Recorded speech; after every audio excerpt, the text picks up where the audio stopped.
bay, tingnan natin kung papasok ba tong sakit na to dito. Yan. Kung papasok to, so ito yan. Papasok mga bay. So ito mga bay, tingnan niyo, parang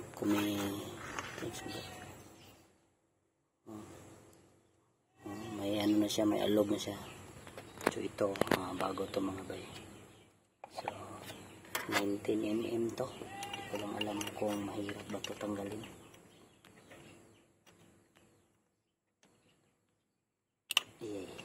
Mahirap talaga. Ala, tigas mga bay. Tigas.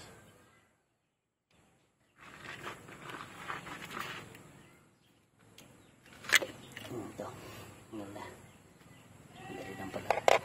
Siguradong gastong tubig dito mga bay. So, dali-dalian lang natin.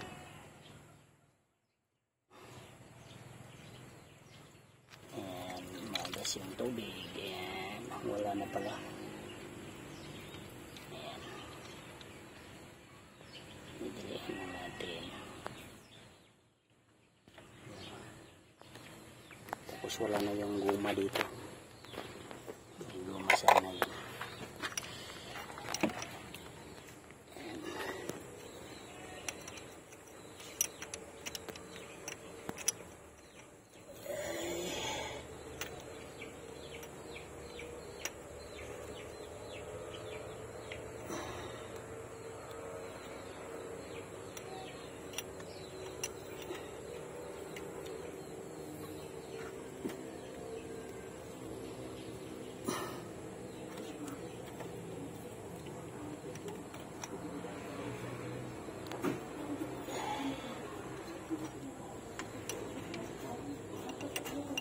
Tama lang yung pag-ipit nito mga bay, yung tama lang.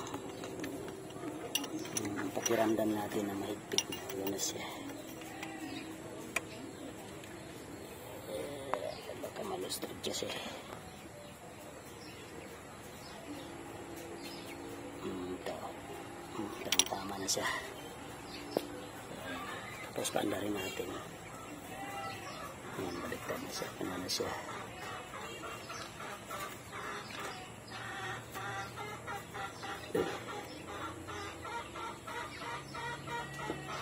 Bakit ayaw?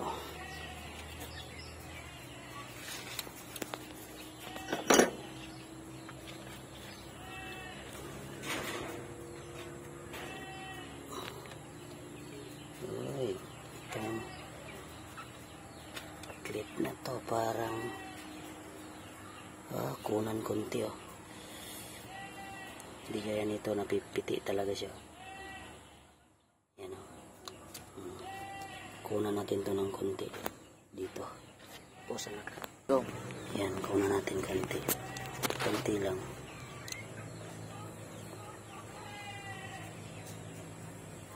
Yan.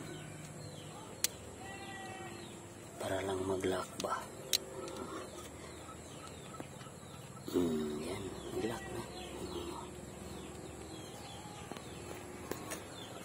Yan. Mag-lock na siya. So, paandar natin para malaman natin kung mag-leak ba yun.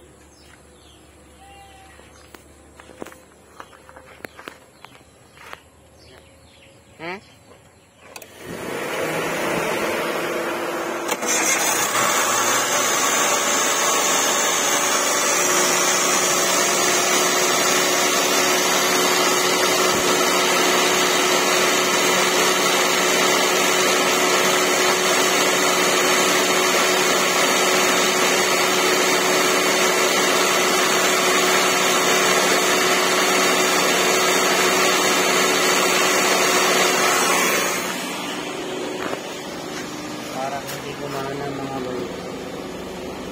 Wala nang zero na.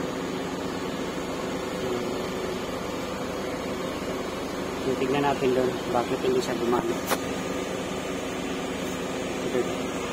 Parang malayo yung isa mga bayo. Dito.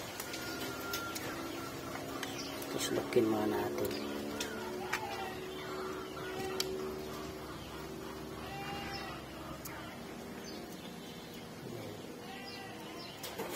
Masisira na natin to. Ay, nako.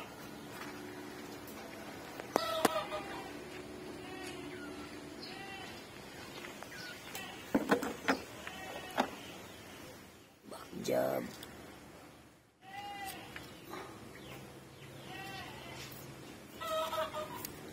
Galing. Lagyan pa natin ito ng ito.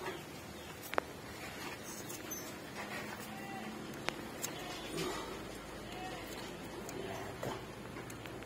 Ito siya. Ito yung isa.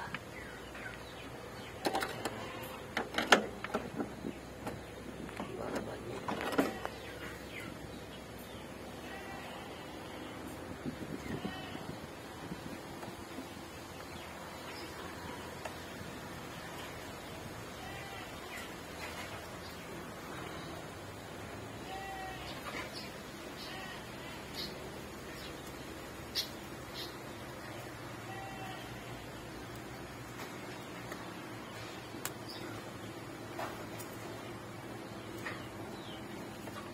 Yan, tulong na siya.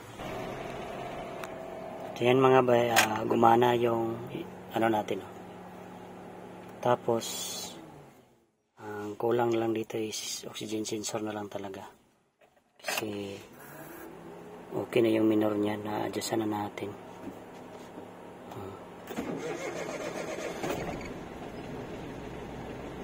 Nababaan ko kasi yan.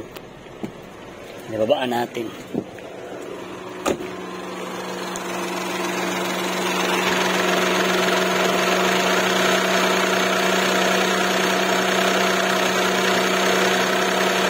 Sasakin ng ganyan. So, goods pala. Akala ko hindi gumagana yung temperature sensor. Gumagana pa.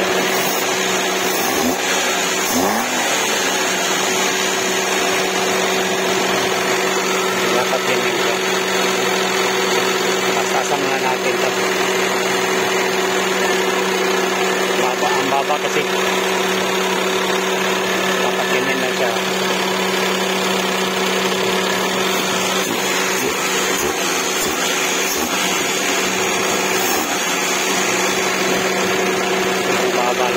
Kasi binalik ko sa set stock mga bay.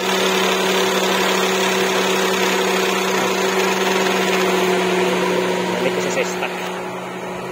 Ayan, so ito na lang talaga kulang para gumanda yung ano natin, tono. So i-update ko kayo mga bay pag okay na, pag all goods.